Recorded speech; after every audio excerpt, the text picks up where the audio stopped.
it's just unbelievable to see this auditorium filled. It's been a long...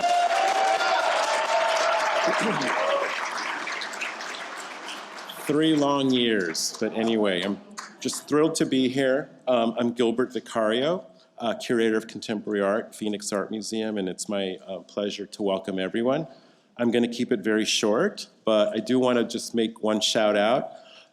We have a new director, Jeremy Mikhailicek. Close enough. So yeah, Jeremy, just wave, but this is Jeremy's 3rd day, so we're going to cut him a break. In any case, there are many introductions, and I'm pleased to introduce Deb Spotts, Development Director, Phoenix College, who will... Thank you very much.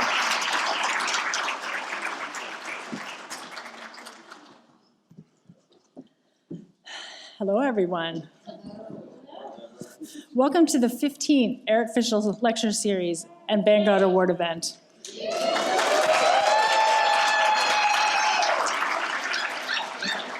Normally, I would say annual Fischl Series, but as you know, we've had a bit of a hiatus, but we're back, and it's so wonderful to see all of your faces this evening, literally, at least many of our faces, and I'm so glad that we could be here together again, because this event changes people's lives. And I think you're going to hear a little bit about that tonight. So please join me in recognizing and welcoming contemporary artist and author Eric Fischl, and welcome Kate Capshaw. Let's give them a round of applause.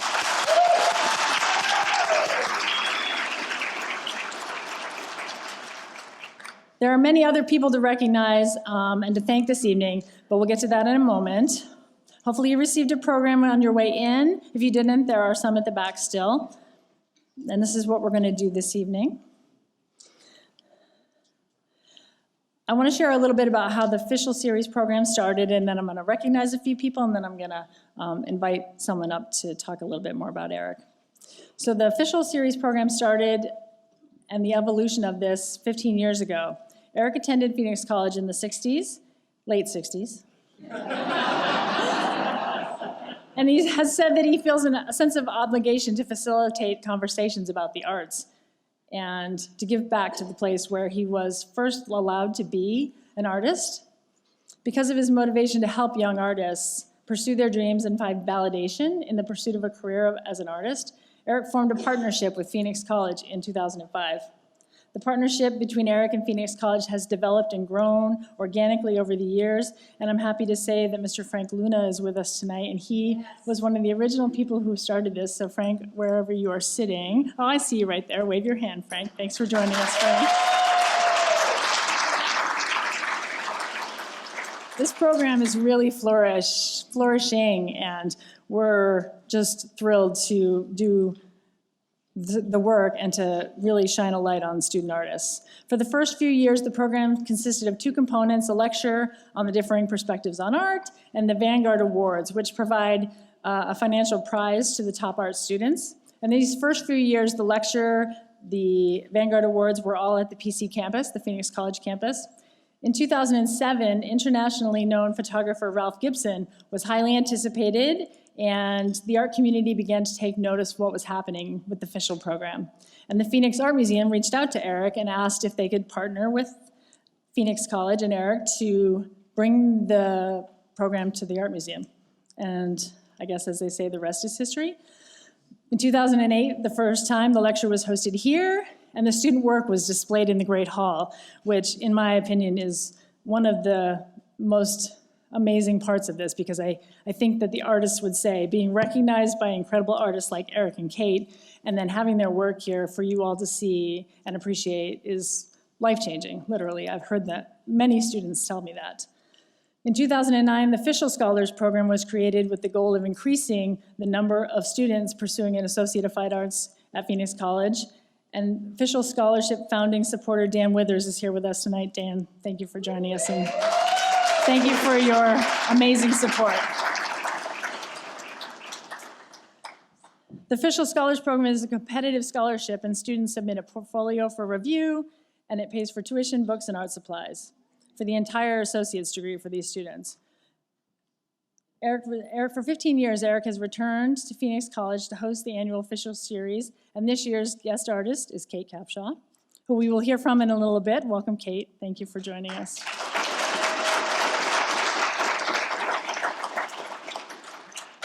Last weekend, professional artist judges evaluated the pieces submitted to PC's annual student art competition, selecting first, second, and third place winners in 4 categories: 2-dimensional, 3-dimensional, media arts, and photography.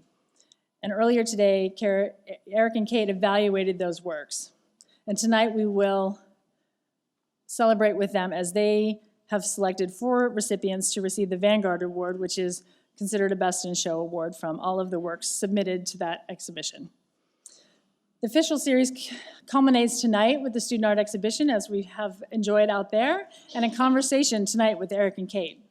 Many former Fischl scholars and Vanguard Award winners go on to 4-year institutions, continue their education, and grow as artists. And we have a number of Fischl scholars and former Vanguard winners from former years. If you are with us and you are a former Fischl scholar or Vanguard winner, will you please stand to be recognized?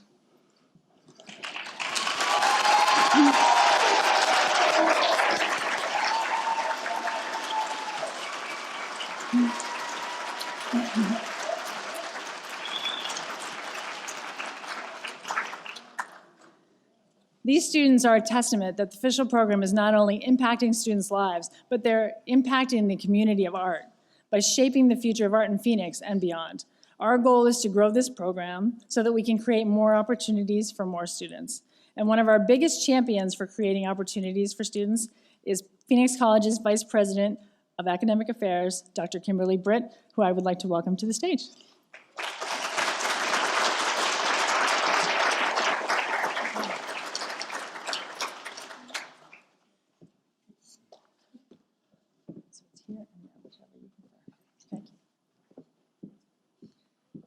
Good evening, and thank you for joining us for this really special night to celebrate our students and our partnership with Eric Fischl, PC artists, and for an engaging conversation with artist Kate Capshaw, who I had a few moments today to really spend some time with, and I want to say thank you. Very inspiring for me, her work. Unaccompanied minors as a former foster youth really touched me, and I want to say thank you for that. It meant a lot. For more than 100 years, Phoenix College has been serving the community in the heart of Phoenix, offering instruction in fine and performing arts, liberal arts programs, university transfer pathways, technical degree, and certificate programs. The Fischl program is a model for how private and public partnerships bridge education, the community, and business sectors. In a time of declining arts and education funding, partnerships and programs like the Eric Fischl program are transformative for our community, the college, and most important, for our students. The Fischl program celebrates the incredible work being produced right now in the art world and helps shape the next generation of great American artists. This program is possible because of Eric's generosity and his commitment to supporting students. So thank you, Eric, for being such an incredible partner and supporter of Phoenix College students.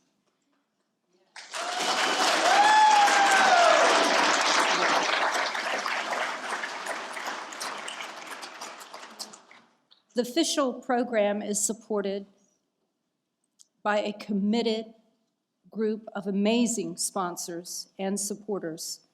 Please join me in thanking and recognizing the 2022 Fischl sponsors and supporters. Most significantly, Platinum sponsor, Veritech Solutions.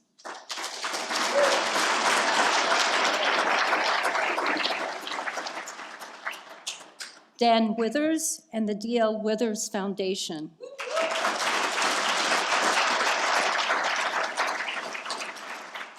Lisa Sett and the Lisa Sett Gallery.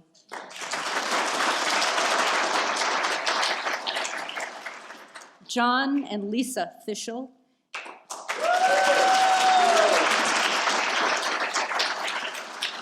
as well as Art Solutions and Installations.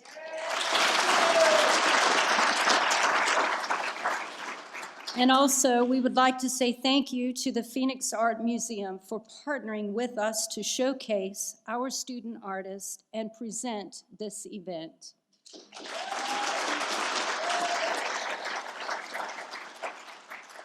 Your support is greatly needed and appreciated so that we can continue opportunities for our students and aspiring artists. Before I introduce Eric, I want to share a little bit about him. You ready? Eric Fischl is an internationally acclaimed painter, sculptor, author, and entrepreneur. His extraordinary achievements throughout his career have made him one of the most influential artists of our time. Fischl was born in New York City and grew up in the suburbs of Long Island. He began his art education in Phoenix when his parents moved to Arizona in the late 1960s. He attended Phoenix College and then went on to earn his Bachelor of Fine Arts from the California Institute for the Arts. His early work focused on the rift between what was experienced and what could not be said. He first received critical attention for depicting the darker undercurrents of mainstream American life during a time when such subjects were not considered a legitimate genre for art. Eric's paintings, sculptures, drawings, and prints have been the subject of numerous solo and major group exhibitions, and his work is represented in many museums, as well as prestigious private and corporate collections. Eric Fischl is a fellow at both the American Academy of Arts and Letters and the American Academy of Arts and Science. His autobiographical book, Bad Boy, My Life on and Off the Canvas, Eric says, "My art teacher, Merrill McHaffey, stripped away my preconceptions about art, and in doing so ignited my passion for making it. Artist and retired PC faculty member Merrill McHaffey inspired and challenged Eric just as Eric is now inspiring and challenging PC art students to discover their own path and purpose. Mr. McHaffey is with us tonight. Will you please stand?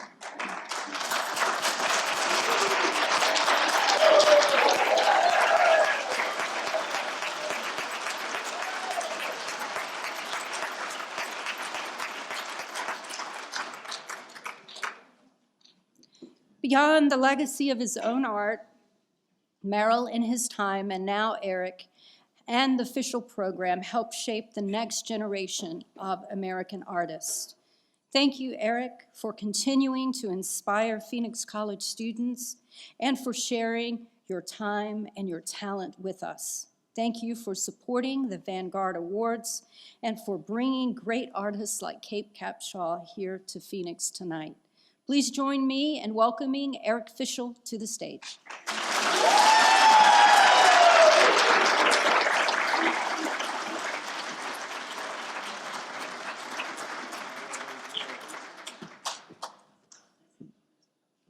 Just for the record, I am not that person that explored the underbelly of American life anymore, okay? I'm a nice guy, just so you know. Anyway, I would like to do two things. What am I supposed to do?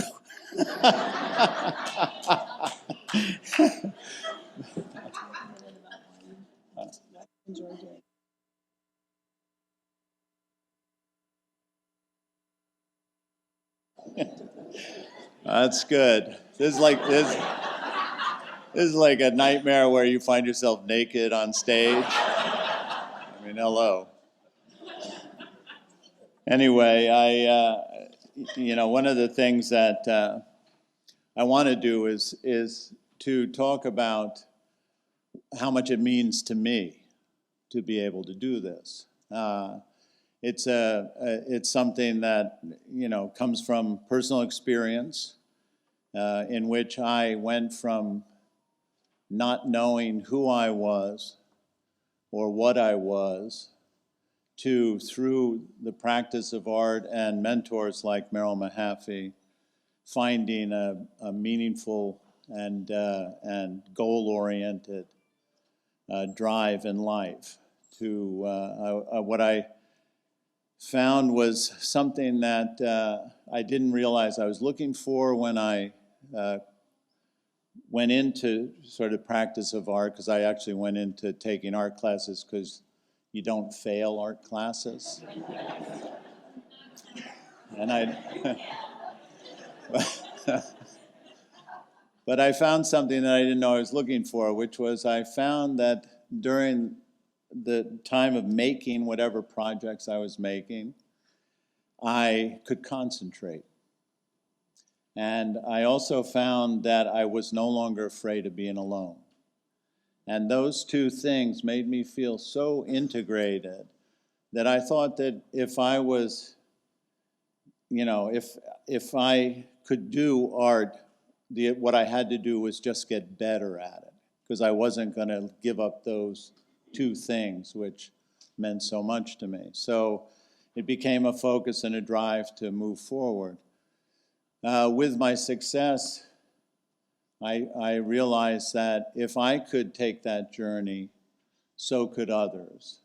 And so it became important to me to reconnect to where I came from, which was the Phoenix College, and to see if through this program and other engagements we could inspire other people to continue with their creative practice and to find the community that they belong in. And so that's the reason that I continue this, and it's given me great pleasure.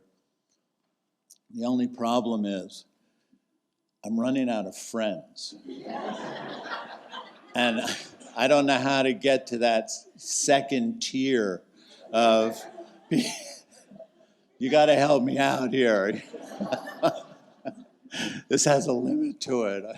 My 15 friends.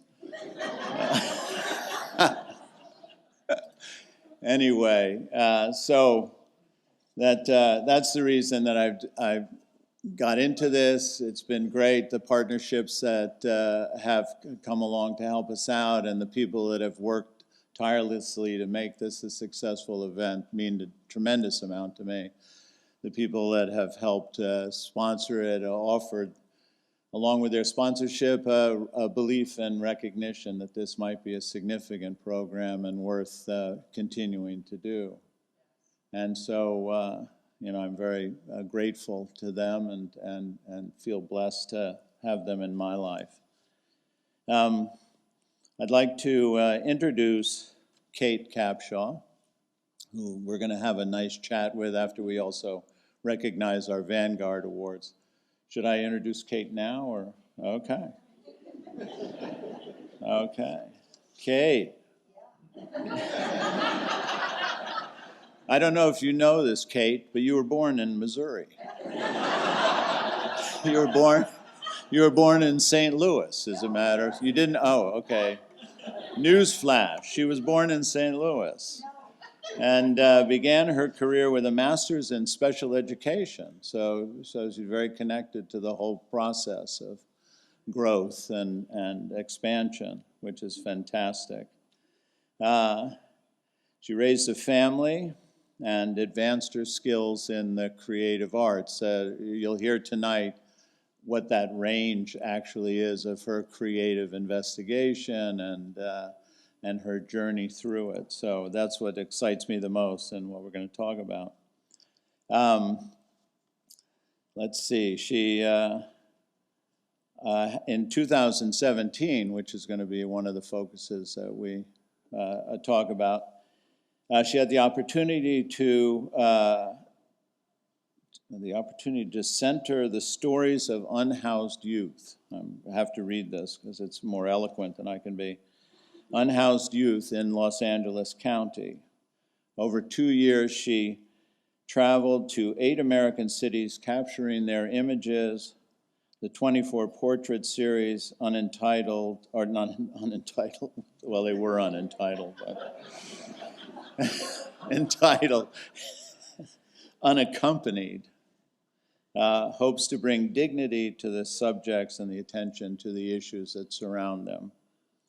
Most recently, 3 portraits from the Unaccompanied series were exhibited in the National Portrait Gallery in Washington, D.C., and were part of the 2019 triennial Outwin Buchever Portrait competition. The name, what is it, the name blind? What the hell's the name blind?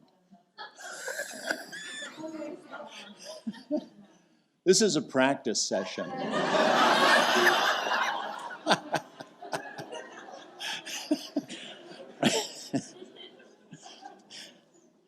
Okay, the name blind, dash blind, open call garnered over 2,500 entries from across the country. Her images were chosen among the work of 44 fellow finalists and recently concluded its 3-year tour of in St. Louis, Missouri, her hometown. So, anyway, the rest that's on here is stuff we're actually going to talk about, so I don't think I have to quite do it. But what I'd like to do is to get on with recognizing the Vanguard winners, and when I call out your names. I'm going to say, just let's say this part, earlier today. Let's say that part first, then they'll know what you did. Okay, earlier today.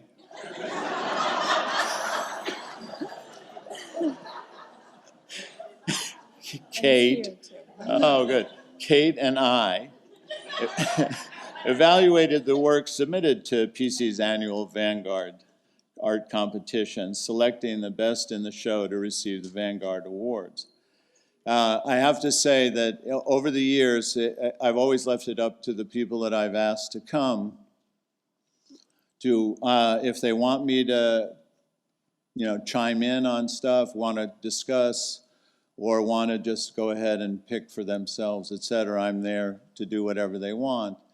And Kate was so focused and whatnot, she went right to the ones that she chose, so she didn't need my help at all.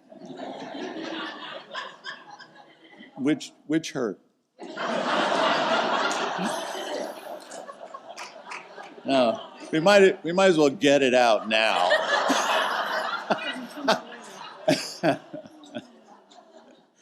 Anyway, so where are we at? Here. Oh God, I can't read this. I'm lost. Let's do the awards, okay? Yes. So we have 58 students have been named Vanguard Awards before tonight. 58 students. Students' lives.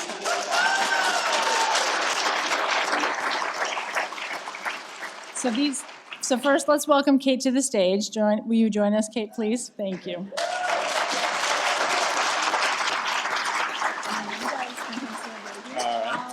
I'll just do the hard work, and you can do the fun work of just congratulating the students. Excellent. So, as Eric said, they selected these artists earlier today. These artists not only receive the recognition of being a Vanguard Award winner, they get a $2,500 cash prize and a lovely sculptural award of sorts. So as we call your name, please come down and accept your award and have your photo taken with Kate and Eric. The first recipient is Elise Asciencio.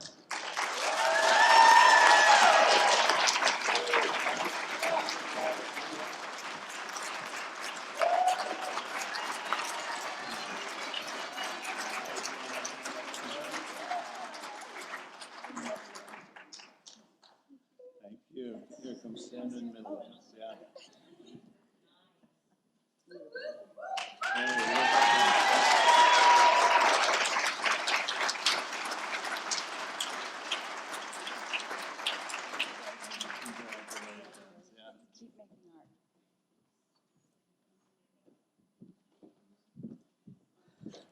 This.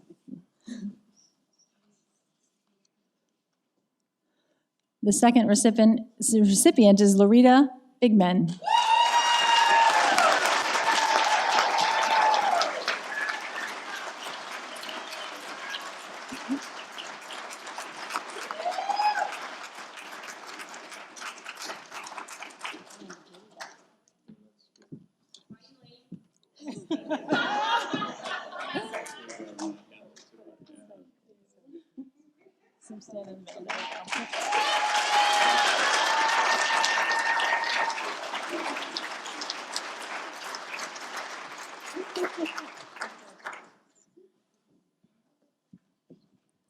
And the next recipient, I'm very remiss to say, is in Costa Rica. I'm sure having a very lovely time. But thankfully, her son, Dane Gore, is here to accept the award on behalf of Martha Gore.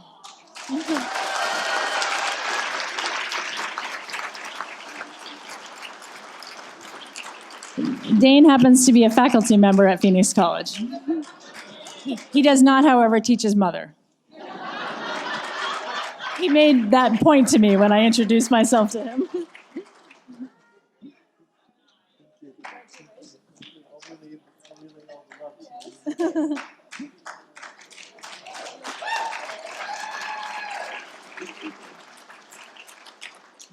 And last but certainly not least, Melania Larios.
I do okay?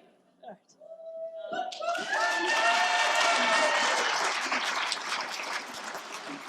Congratulations. Thank you so much. If you didn't have a chance to see their work before you leave, you should go see it. Thank you so much. Congratulations. Good. Thank you. All right. All right, are we going to take our seats? Yes, yes. You- Kate, you want to do? So Capshaw's portraits are intended to be an invitation to move in closer, to follow one's curiosity into a deeper conversation. And that's exactly what we're going to do here this evening. Eric and Kate are going to have a conversation, and then we're hopefully going to get the chance to ask them a couple of questions. Yes, there's water on the tables for you there, so help yourselves. If you need more, let us know.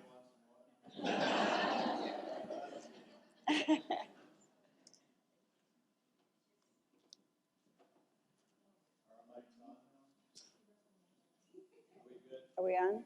Good? Before we actually begin the conversation, I think we ought to take a moment of silence for the tragedy and struggle that's going on in the Ukraine, and just try to connect to our own humanity in relationship to what is the disaster that's taking place there. I think it behooves us all as citizens to remember that. So if we just be quiet for a few seconds.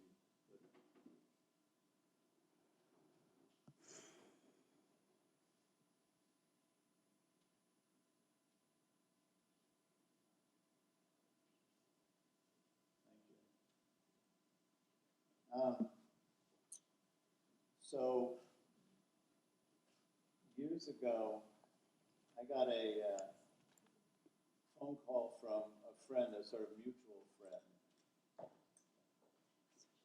Oh, okay, this is done. Boy, voice didn't do it. Hello. Oh, arr. Good, are we, Hello. So I had a call from a mutual friend.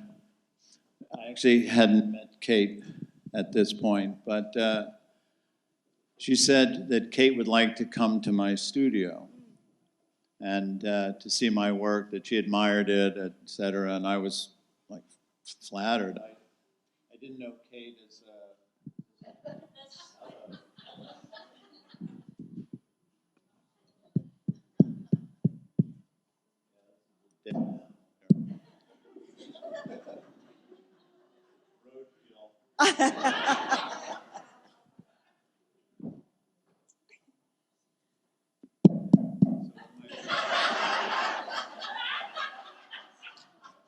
I think this works.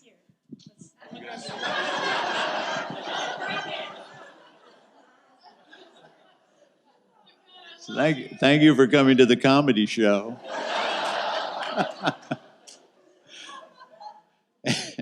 Anyway, so I didn't know Kate as a painter at the time. I certainly knew her as a movie actor, and I was thrilled and flattered that she wanted to come, and then she never came, and it turns out that she was mortified by some mysterious, thing she'd made up about who I was or what it was, or some mountain to climb that she, over my accessibility and my stupidity, actually.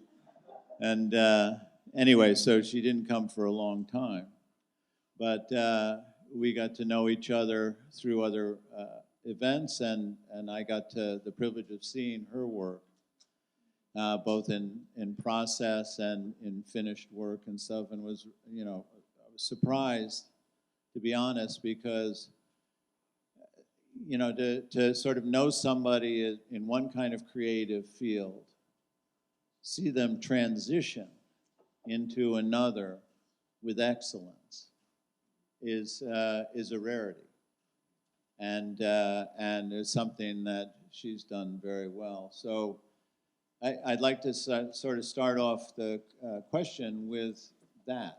I know that you didn't start off as an actor, and then you transitioned from acting where you were a star to sort of walking away from that to become a painter, et cetera. So can you tell us a little bit about how you move through time and space and creatively?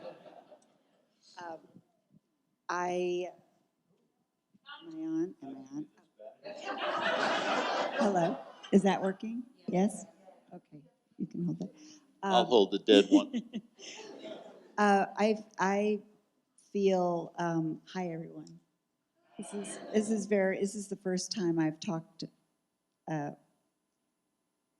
a painter. So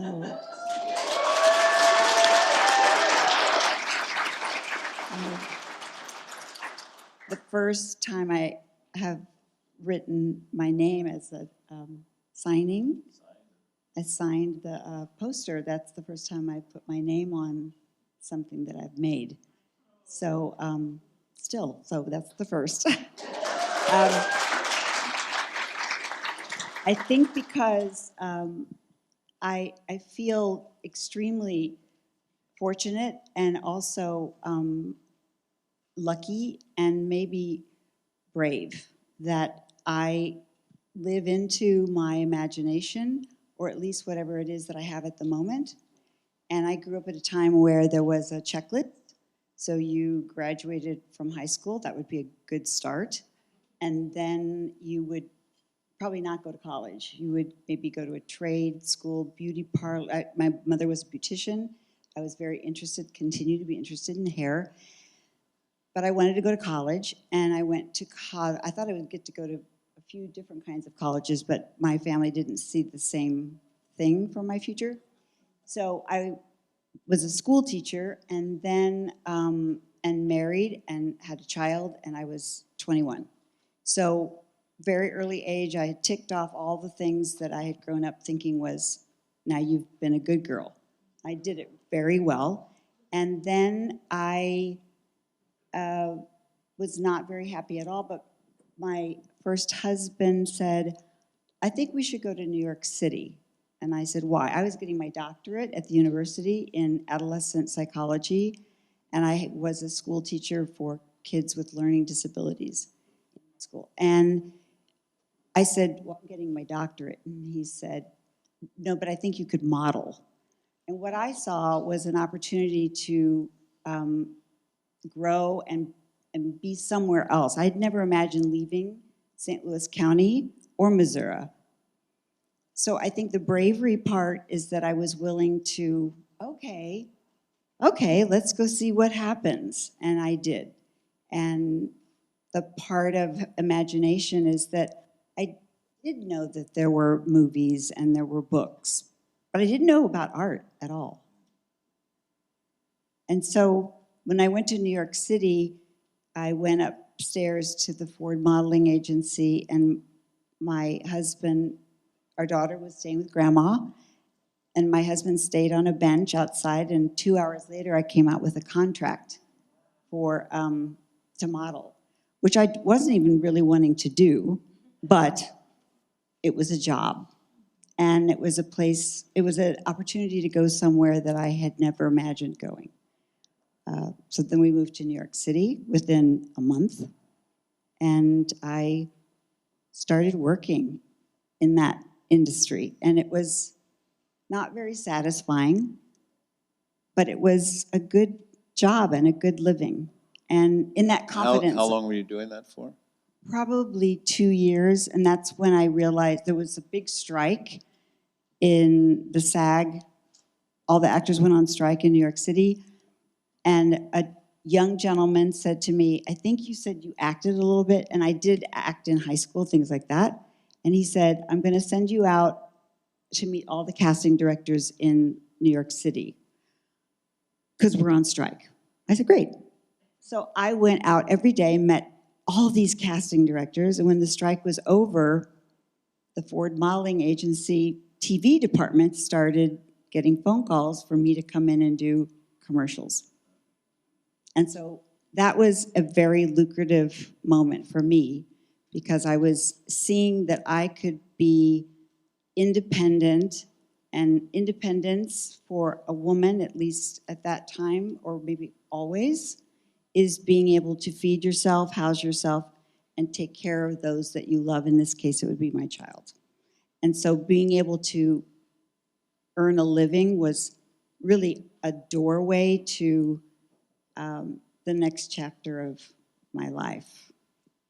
And you told me at one point that you never thought of yourself as an actress, or that you were acting. You thought of it as a job, Yeah. kind of thing. And I'm curious, and maybe you could tell me a little bit about when you noticed that there was a difference between those two things.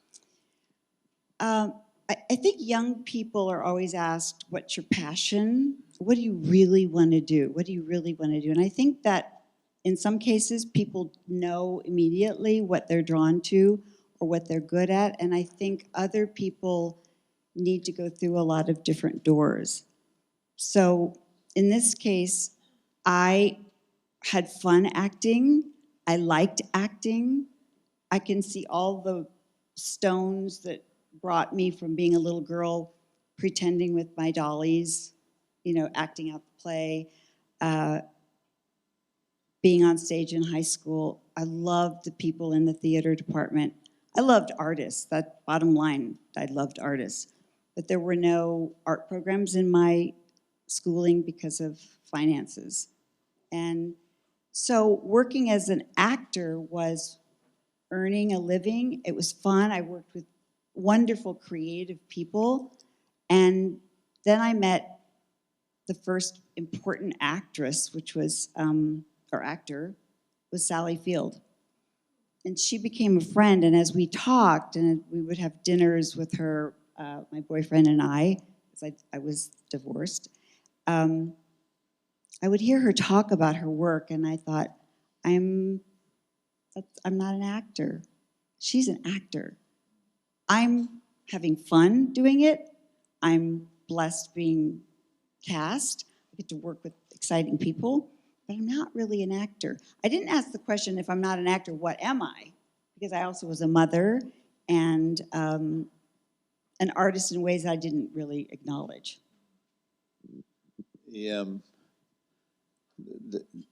At some point, were you always drawing or sketching or doodling, or did you pick Doodling, that up yeah, at some knitting, stitching, moving furniture around, painting walls, point? Uh-huh. making clothes. And at some point, somebody might have noticed that was No, something. no, No, no. none of that. It just, I grew up in Missouri, and I think the Midwest is rich in crafts. And so that was what I learned to do. It just seemed natural to you. It to really, do yeah, that. yeah, absolutely. And fun. I enjoyed it. Yeah. Now I know we talked at one point about sort of the difference between acting and making art as having to do with either being controlled or in control, right? And you sort of transitioned from that acting thing of where you're doing stuff, being told to do stuff, shaped in certain ways to do things that you're carrying out, but moving away from that to a desire to sort of control the whole thing. And I know there was a movie that you made that you were very involved in, Love Letters, in which you feel very close to as one of your movies. It's not your most famous movie. No, but we did make a profit for the company. And not all movies can say that. No. Yeah, I think what you're talking about is realizing that, first of all, I want to say that it's my belief that we all are drawn to do the things that make us feel ourselves. Like, what is it that we do that makes us feel the most Kate or Eric or any number of things? And I believe that that's what comes naturally, and that's what our gifts are. And so if we just notice what it is that brings us joy, and that we just, oh yeah, I'll sit and draw. I'll sit and draw with my child. I'll sit and draw. I'll cook. I love making, food. I love decorating the home. All those things are probably gifts that you have that can become, you could go and do that a lot more, and maybe it becomes something that you get to do rather than something that you're not doing, but you're still getting your paycheck. So I encourage people to notice what brings them joy and then just do it more. Joseph Campbell said that you arrive at a point in your life where, as you move through your life, you didn't feel like why I did this, and then I'm over here doing that, and et cetera, et cetera. And then when you look back, you realize all the dots are connected, and that you actually were on that path to where you got to. So that's sort of what you're saying, I think. Yes, and I realized that acting was something that was very, I was waiting for someone to say, yes, you can do this. And I felt like there was more that I wanted to do. And I believe that my little dots are that I've always been interested in young people and interested in people who aren't talking out loud.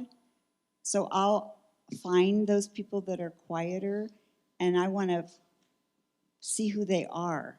And I think that comes from me feeling as a child not seen and not, I was just getting the food and going to bed and getting up, but it wasn't until I went to school, literally kindergarten, where this kindergarten teacher came to me, not my mom, and got down low and looked me in the eyes and said, "Hi, what's your name?" And I was, Kathy, we're going to have the best time this year. Let's go look at the crayons.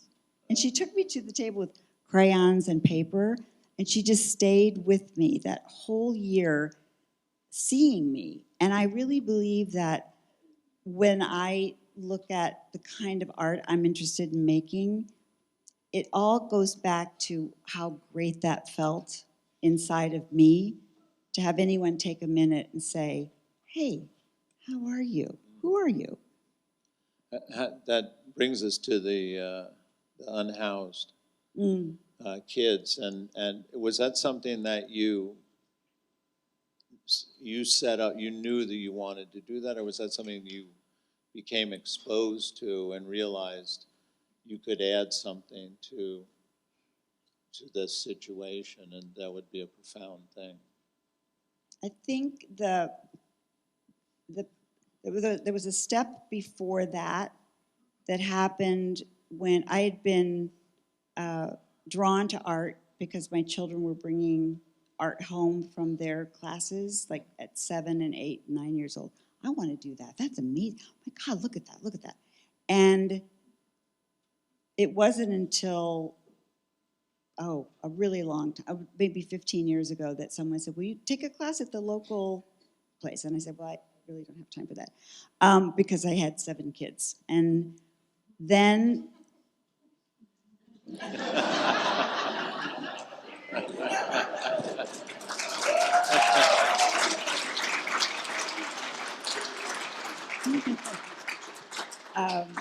and so that was, I couldn't figure out how to fit that into the day. But then I did. And that's when I was bit by the bug. But there was something I was going to say right before that. Hold on. Yes. So there was a friend who asked this question. I think it's such a great question. The question is, if you think about your story, you think about your narrative. I was born, I went to school, I didn't do good at that subject, I did good at that subject, my mom and dad were this, my family was this, I lived this, I had this. Look at your story and ask this question: what part of your story is no longer true? It was true, but you can take that out now. And I thought about it, and my answer was, I can paint. Up till then, it would be, I'm learning to paint, I'm trying to paint, I don't know how to paint, I don't know what the heck I'm doing, but I was able to sit with, you know what? I actually can paint. And I realized the minute I said I can paint, and the reason why I hadn't set it up to that moment was that now I needed to know the answer to, so what are you going to paint? And I really didn't have that answer. How did you get to the center? It's the sort of thing I don't think you can study down, drill down, like, okay, what am I going to paint? I'm going to figure out what I'm going to paint. I think that I wanted to do that, but instead I live with a lot of artists, and I know that sometimes you just have to really do less so that it can come to you when you least expect it sometimes. So I was walking around Vancouver in Canada with a new puppy, lots of walking, and I noticed all of the young people that were sitting on the sides, on sidewalks or leaning against buildings, and they were clearly unhoused. And the number was extraordinary. And I just wanted to paint them. I wanted to paint, who is this person that is young and does not have a place to live? And so then the question was, how am I going to do that? And I couldn't figure out how I was going to do that because I didn't feel like I could stop and say, could I paint you? It felt very intrusive. It felt like a boundary thing. It felt like I wasn't respecting their privacy. I'm not often recognized, but I am self-conscious around, oh God, what if anyone knows, where I come from or who I am, and I'm wanting to ask someone the opposite of my experience. And so I just sat with it and sat with it and sat with it. Thought about photography. It was like long lens, hiding in bushes. No one would do that. I did go up to a few young people to say, would you mind if I painted you or sketched you? And that didn't work. And then I had an incredible opportunity. This was a year and a half. It took a year and a half. And I was listening to a woman in Los Angeles, a deeply respected, practiced physician who has been serving abused women, abused children in the county of Los Angeles for a very, very long time. She's a pediatrician. She sets up trailers in parking lots at, CVS parking lots and Kmart. And word gets out fast when you need someone to listen to you. And she was someone not only listening, but she was serving medically. And I was at a fundraiser and heard her talking, and she was giving a 15-minute thank you very much, and here's what we're doing this year, et cetera. And then she said, I just need 2 more minutes of your time. And there's lots of ladies for a really beautiful lunch. And she said, I am not taking off my white coat until I solve the very, very big problem in Los Angeles County of homeless youth. I started levitating from my chair. My daughter's going, Mom, Mom, Mom, settle, Mom, Mom, settle. And all I could think of is, oh my God, she needs the unseen to be seen.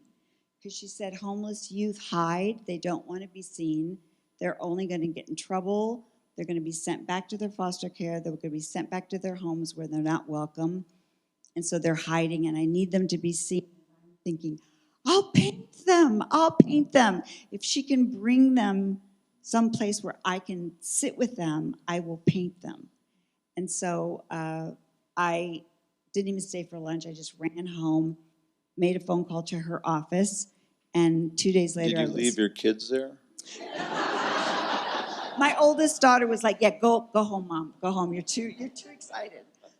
No, I saw an opportunity that I couldn't have imagined happening. Wow. And when you got them to sit for you, and you told me that something that was, I think, remarkable was you actually asked them, what they wanted. What they wanted to listen to, or what they wanted to eat, or can you talk a little bit about that? So I went into this amazing pediatrician, Dr. Astrid, and I said, so I can paint them for you. And she said, well, we're opening up a new center, and we could put them on the walls. That would be great. And she knows nothing about art. I knew nothing about what I was proposing. We just, 2 women in a room, tiny little office, saying, okay. And I said, okay. She goes, yeah, okay. She said, how much room do you need? I said, like this. How much? This much room. That's how much room I need. She said, okay, when do you want to do this? I said, oh, next week is good. And so she said, okay. So she found an abandoned child care center that was in an abandoned hospital downtown. And things were growing out of the sink, like it was really scary. But it was enough space, set up an easel and a chair, and a friend came downtown with me, and we set up, and the first day was a no-show, which was good because I was so nervous. And I brought in a canvas that was bigger than I'd ever painted on before, which I thought, what are you doing? And calmed myself down. So the second day, the first young person came in, and without knowing it, I see now what I was doing. I was going to be the host, and this young person was going to be my guest. And I wanted that person to feel welcomed, to know that I was thinking of them and how they would experience what we were about to do. I was pretty sure they'd never been photographed. I was certain they'd never been painted. And so I knew they were shy. I was shy. We were kind of on the same footing. I was a Kate. I was a painter. They had a first name. I didn't know last names. That's all we knew. But we met in this very neutral space. And the first thing that I would say is, what would you like to listen to? I've got music. Do you want to listen to music? Let's play some music. And sometimes they would, well, they always had music they wanted to listen to. But there were a couple that would look at me and they'd size me up like, yeah, you're kind of elder white lady. Let's see. Well, you don't have my music. I said, no, you guys, no, I got my phone right here. Test me. And they're like, okay, do you have, and they would name a really deep rap artist. And I would think, oh, they think I don't have this. I have this. Because I have 7 children and they all love music. So I'm always getting all the music. And so that would always be like a way that we would find each other. I have to say the only time I didn't have the music someone asked for, and you won't believe what it was, the Beatles. I did not have the Beatles. And so it was donuts and what do you want for lunch? And you want to sit for 10 minutes. If you want to stand up, shake it off, whatever you wanted to do. I was just there to have them be comfortable and the sessions would last for a few hours? 3 hours. 3 hours, yeah. And I would do a study.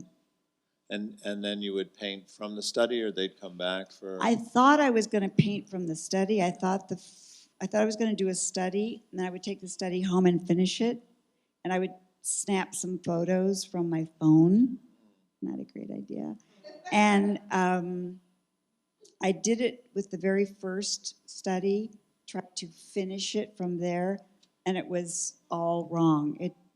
There was so much I hadn't thought through the photograph, and also the composition. So the composition in the paintings of the unaccompanied cycle, for me, was kind of the portal to understanding what I was doing. I was trying to figure out, what is homeless as an image? What does homeless look like in a portrait? I was struck when you were first referring to it as unhoused and versus homeless. And I was thinking, God, unhoused seems like they're not protected. Homeless seems like a negative. Deeper. Yeah. Like Well, there's I think something wrong with them. the PC of it right now, like the word that in the world of talking around unhoused humans or homeless, I think homeless takes on a derivative or it's not as positive. It's I'm really not schooled in that part, but I think all of us can. It also feels like they're rootless. Yeah, and that they belong. have something to do with it. So homelessness, in my personal feeling, particularly with youth, has very little to do with anything they have done. It's usually homes that they can't live in for many reasons, or that literally no one is at home. And so they go to the streets.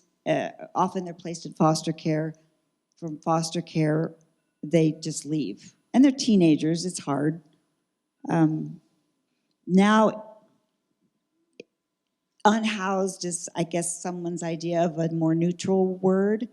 I think homeless, if we take away whatever we think is negative or whatever they caused, or they may have caused, without a home is deep. And there was a moment when I asked myself, okay, if you're painting these young people, you need to understand when you say homeless, what do you mean? Like, what is homeless? So I looked up literally, and I'm really bad on Google. There's so much I don't Google that I could. But I just went, what's the federal definition of homelessness? Homeless youth. And it popped up. It was literally one sentence. It was anyone between the ages of 14 and 26 that does not have that is unaccompanied by another human. Unaccompanied. And I just went, no one wants to be unaccompanied. You don't go to kindergarten unaccompanied. You don't go into you don't die unaccompanied. I mean, one of the things that was profound is that the National Portrait Gallery during COVID, which they had to shut down when the art was up, they wrote to all the artists and said, how do you reflect upon the art that you made in 2017 in this time of COVID? And that was a question I really wanted to answer, because I used the word unaccompanied to title my work, but meanwhile, it was a word I had never really read before. But when I read it, it hit me so deep. And then the whole first year, before COVID, it was the unaccompanied crossing our border in Texas. That was the first time I saw the word unaccompanied. And it was children, and it was mothers, and it was brothers and aunts and uncles, unaccompanied. And then a year later, it was unaccompanied parents dying in homes, and it was unaccompanied, everything was unaccompanied. And so I feel like that is a really powerful word. And to, return to the beginning of the evening, just to think about, in another country, there are many unaccompanied women without their husbands, children without their mothers. It's pervasive, and it's just the way that we can accompany each other every day in small acts of kindness, looking at each other, trying to being proximate to people that we don't understand. I forget where the show was that I saw in LA. It was in a foster care facility downtown somewhere. That was the first time I saw the actual paintings finished. And I remember walking into this space. It was a facility space. And I'm looking at these paintings that sort of pull the Renaissance forward in terms of the sort of idea of painting a portrait, the background, the glowing, the luminosity of the sitter, and in this case, the sort of frontality and the looking out, engaging of the sitter. And I was so impressed at the ennobling aspect of that you were sort of capturing a real person who was very present. You could see they were thinking. You could see where they were open or suspicious or that kind of thing. But it was all very much there in the moment.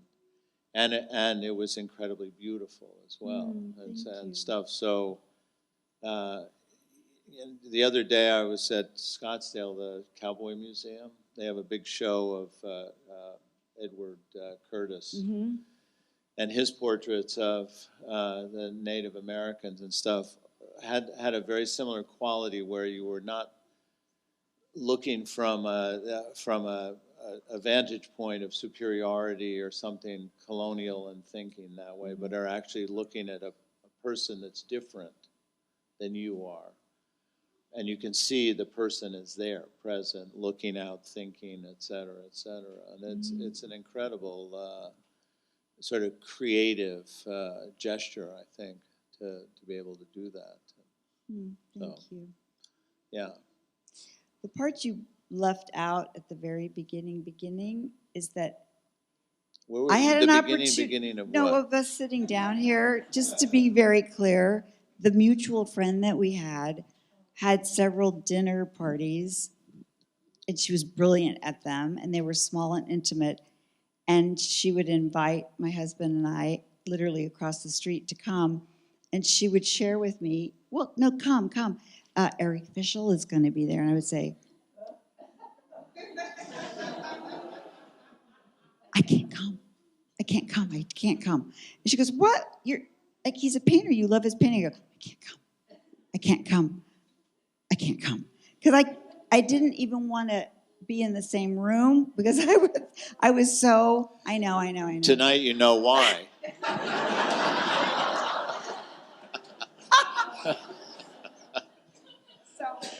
It is, when you can imagine that I just was so enamored of your work and respectful of your work.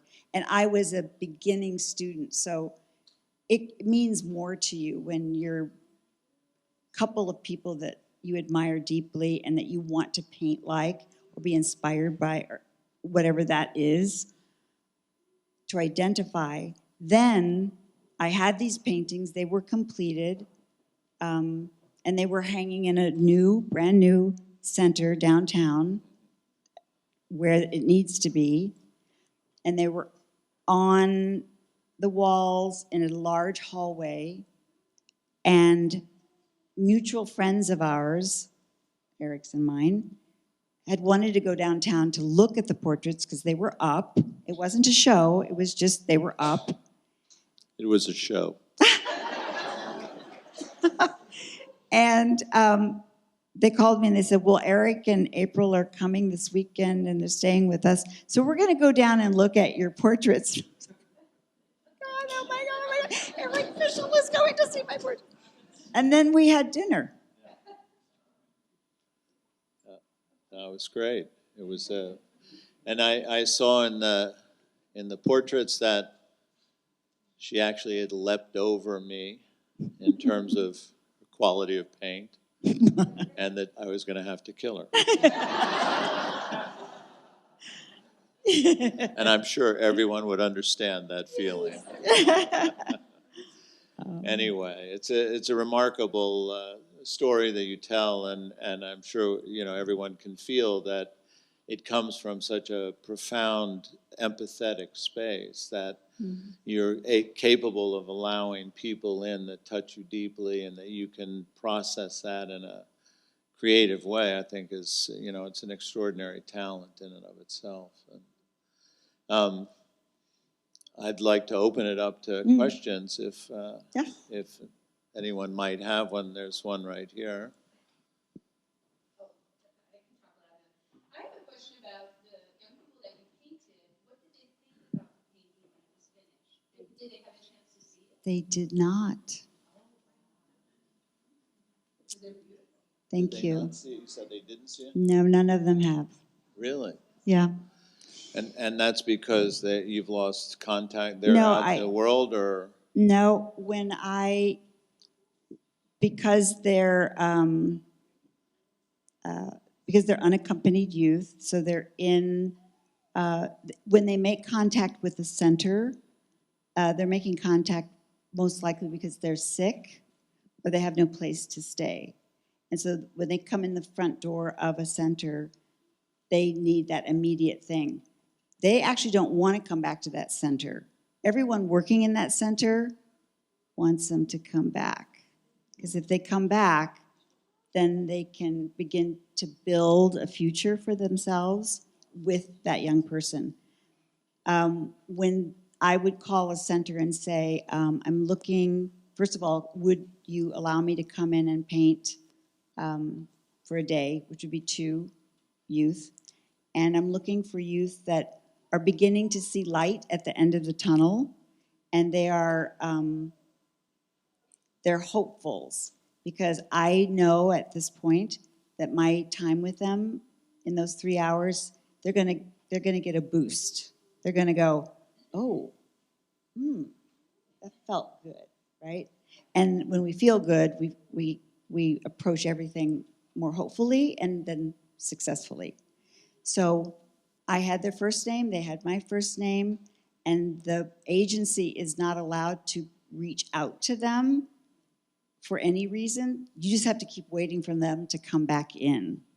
And they all knew that they could come back in, that I would send updates of the paintings so that they might check in and see. It would be a way for them to come back. And they come in and then they get lost again. And so I can't contact them, and neither can the agencies. So I was telling Eric today that only recently I painted a portrait of a family that's living, and they saw it recently, and I realized, I mean, I was literally like beside myself, and it was only then I realized that I got to witness someone seeing what I make that means something to them, of themselves, right? I'd like to do that more. There's a question up here. Yeah, right there.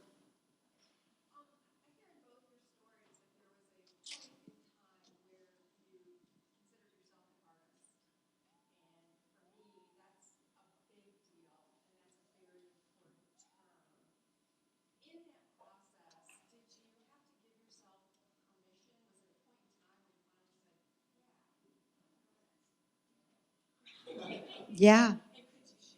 Mm-hmm.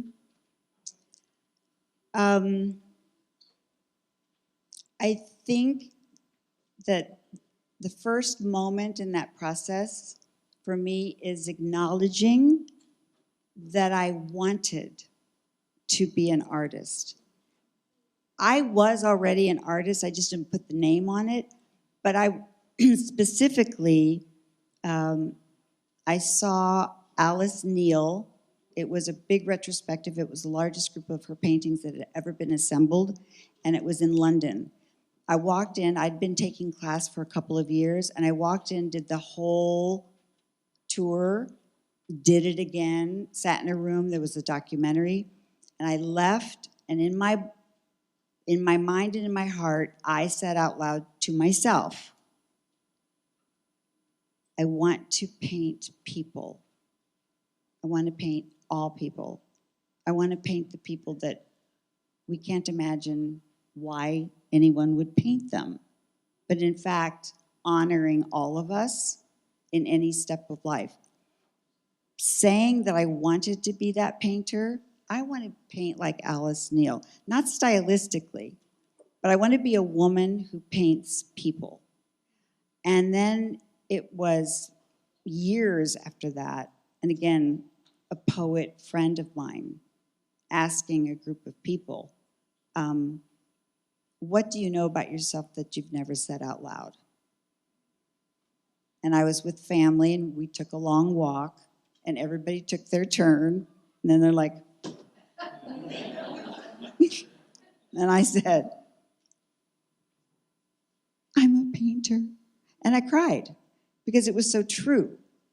And I think that that was the beginning. When I spoke with this gentleman after he saw the paintings, it was after dinner. Here, go over here, let's talk. And we don't know each other that well. We know better.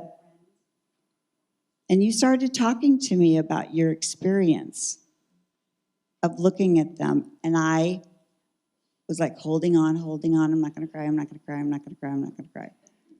And that was huge. That was huge. Because I respect you so much. I'd actually started out the day thinking, I'm gonna make her cry. I'm gonna find a way. But I don't want to embarrass you, but you're asking the question, and I think that would like, because we have to, whatever we can imagine is possible. If we can just imagine anything, right? The world, the neighborhood, the community, what we would like to have happen. If we can imagine it, then we can begin to see how it might happen. And imagining it, then naming it, and then just allowing that love and that passion just to begin to happen. And so the name Blind thing, I want to tell this story. So I started by saying I'd never signed anything. So there's a whole thing that we haven't talked about tonight, but I was an actress. Yes, I was. I loved it. I had so much fun. Met my husband, got married, 7 kids. I have an amazing, big, giant life. I want to hide behind that as a name, but because when I paint, I want to be me. And there's so much that's assigned to me or imagined about me. Doesn't know anything about where I came from. So that passion, the art, the thing that I want to do, I feel like my name gets in front of it. And I did not want my name to get in front of unaccompanied youth. I wanted this to be mine. And somehow my name, while it's my name, it's got attachments to it. And so I wanted to be freed of that. And so my shyness or my secret that I'm a painter, I've held in a very sacred way. And so me being here tonight is like a very big first step. I feel like it's like an AA meeting. Like I need to say, my name is Kate and I'm an artist.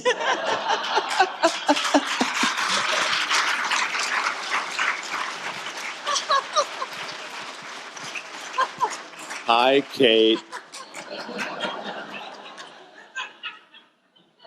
Thank you for that. We'll take one more question over here.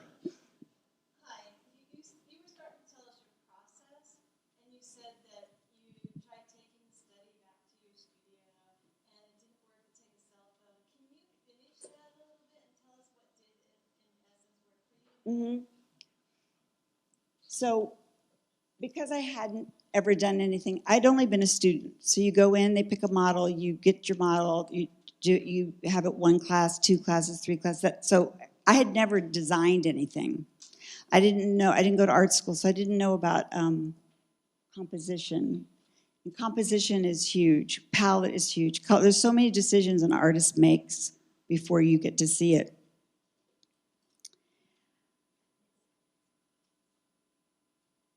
I knew that the subject on that canvas, like a portrait sort of center, little air at top around, it wasn't important enough.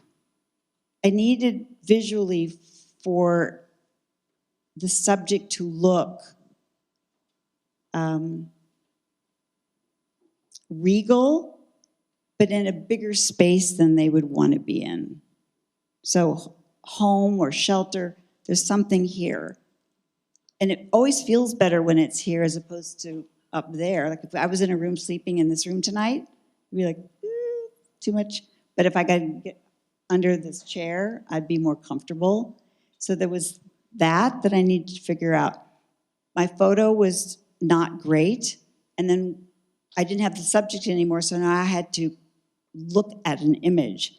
So every time I would go to a printer, the printer has all these different colors calibrated.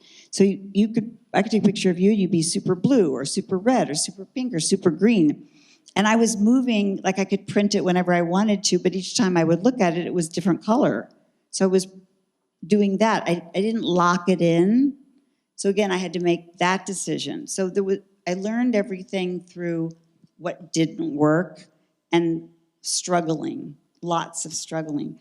And the line that came about around their bodies, I was working on the first one, which I realized even finishing it, it would not be a finish, that I had to do something different.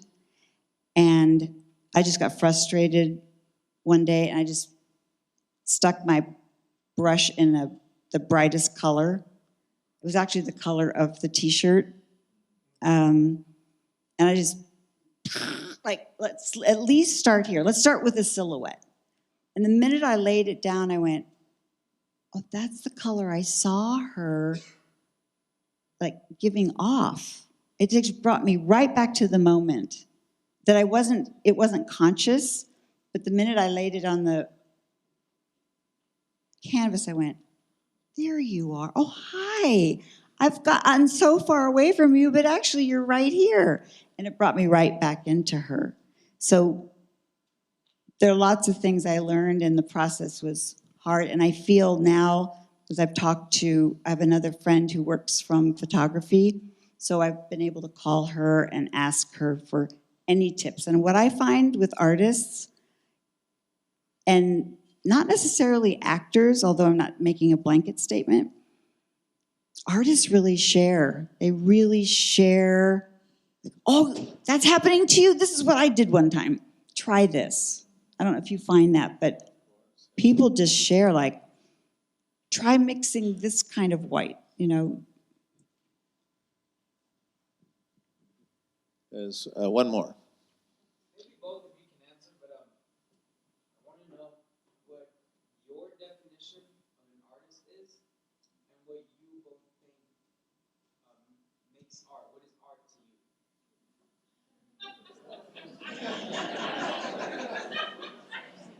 Or don't answer.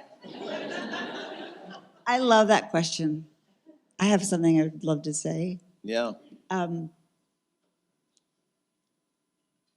You're a piece of art. So he's a work of art. So for me, what is art? Art starts with you and everything you wear, everything you say, every choice, which side you part your hair, that's art, and you're communicating and you're reflecting to me who you are so that I can then engage with you. And so for me, art starts with who you are and the choices you make, what you say, what you do, the generosity, the not generosity. And art is everywhere. It's like air. It's our inhale and it's our exhale. And if we look at each other as pieces of art and we bring the same kind of attention and respect that we bring into a museum, like I watch people all the time go up to pieces and just, or they walk by, right? But there's a certain amount of respect immediately because we're in this museum. So it's like I think about parking lots are museums, grocery stores are a museum, the pizza parlor, the pub. I have a slightly different take on it. You're not art. Knock it off. No. I the way I think about it is that the artists are born with an ability to order chaos, and that's a profound skill set. That once they recognize that is their skill set, then their obligation is to get better and better at organizing chaos. Okay. And what their role in society is being able to give to society language, imagery, sound, whatever, that order the chaos that we all experience in sort of chunks small enough that we can take it in and process without losing the significance of it itself. And I think that it's something that the public doesn't understand anymore. In what way? So they don't turn to the artist when we're in trouble. They don't ask us to do something that we're actually capable of doing, which is to try to figure out how to process the conflicts that are part of our lives. The fact that we, for example, howled with laughter and felt love and pride at the beginning of this evening, and then had a moment of awareness of suffering elsewhere.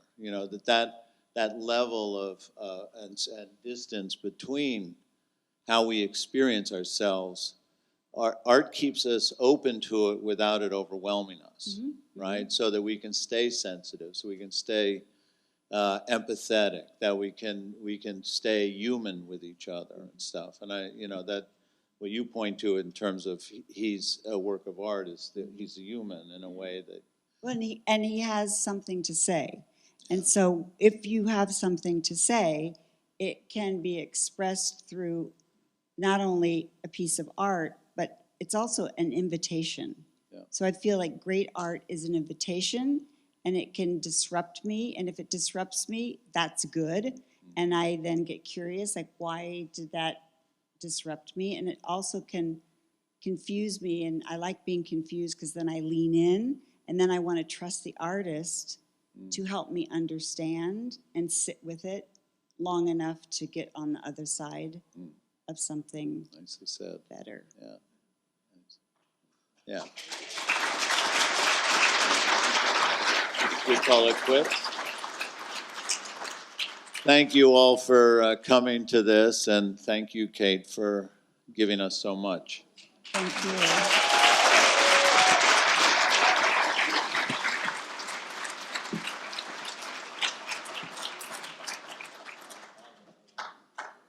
Let's give another round of applause to Eric Fischl and Kate Capshaw.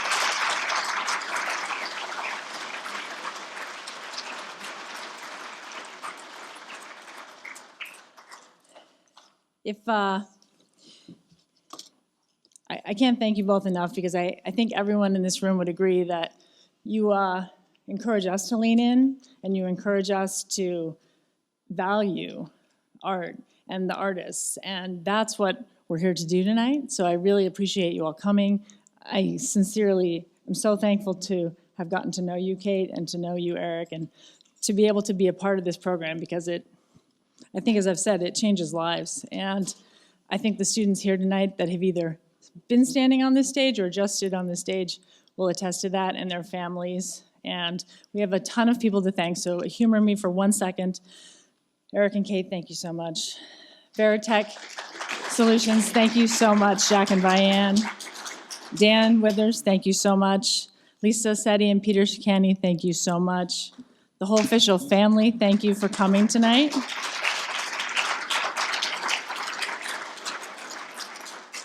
Jess Harris, thank you. Jeremy and Gilbert and all of the amazing folks here at Phoenix Art Museum, thank you for having us. This program is made more special by you letting us do it here. Thank you to Art Solutions and Installations for moving our art today, because we don't want to do anything wrong with those beautiful pieces of work, and these professional movers help us not do that. Dr. Kimberly Britt, thank you for joining us today and for sharing some remarks with us. Dr. Heather Cruz, thanks for coming tonight. PC Art faculty, Jay Harden, Tiffany Bailey, Jennifer LaFoon, and Erica Spalmer, thank you for all your work behind the scenes, helping these amazing artists become who they are. We have some technology staff, some development and marketing and operations staff to thank so much for all their behind-the-scenes work in making this go so smoothly tonight. And congratulations to all the Vanguard Award winners.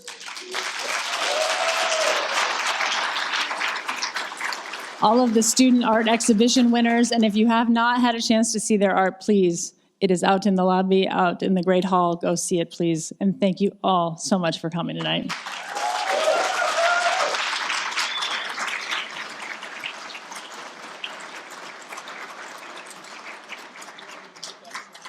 Yeah, if you want to, that'd be great. Thank you. No problem. Thank you.